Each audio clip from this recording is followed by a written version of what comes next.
नमस्कार मित्रों, मेरा नाम मोनिका सोनी है। आज मैं फिर से आपके साथ एक नई कहानी शेयर करने जा रही हूँ। एक बार ट्रेन से पिता और पुत्र यात्रा कर रहे थे। पुत्र की उम्र करीब 24 साल की थी। पुत्र ने खिड़की के पास बैठने की जिद की। क्योंकि पिता खिड़की की सीट पर बैठे थे, पिता ने खुशी खुशी खिड़की की सीट पुत्र को दे दी और खुद बगल में बैठ गए। ट्रेन में आसपास और भी यात्री बैठे थे। ट्रेन चली तो पुत्र बड़ी उत्सुकता से चिल्लाने लगा, देखो पिताजी, नदी, पुल, पेड़ पीछे जा रहे हैं, बादल भी पीछे छूट रहे हैं। पिता भी उसकी हाँ में हाँ मिला रहे थे। उसकी ऐसी हरकतों को देखकर वहाँ बैठे यात्रियों को लगा कि शायद इस लड़के को कोई दिमागी समस्या है, जिसके कारण यह ऐसी हरकतें कर रहा है। पुत्र बहुत देर तक ऐसी अजीबोगरीब हरकतें करता रहा। तभी पास बैठे एक यात्री ने पिता से पूछा कि आप अपने पुत्र को किसी अच्छे डॉक्टर को क्यों नहीं दिखाते, क्योंकि उसकी हरकतें सामान्य नहीं है।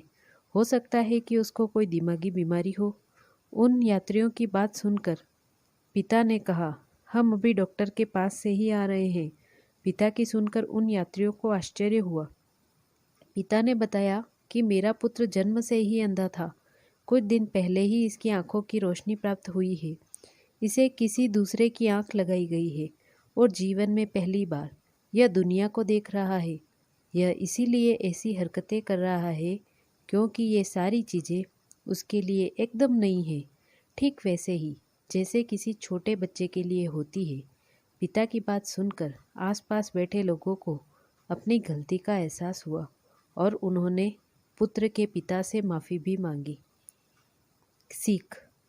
दोस्तों, जिंदगी में कई बार हम बिना सच्चाई जाने ही कुछ लोगों के प्रति अपनी एक राय बना लेते हैं, क्योंकि हम उसके बारे में वही सोचते हैं जो हमें दिखाई देता है।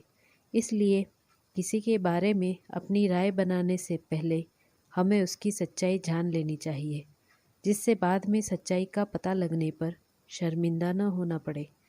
अगर आपको ये कहानी अच्छी लगी हो तो इसे लाइक करें, शेयर करें और मेरे चैनल को सब्सक्राइब करें।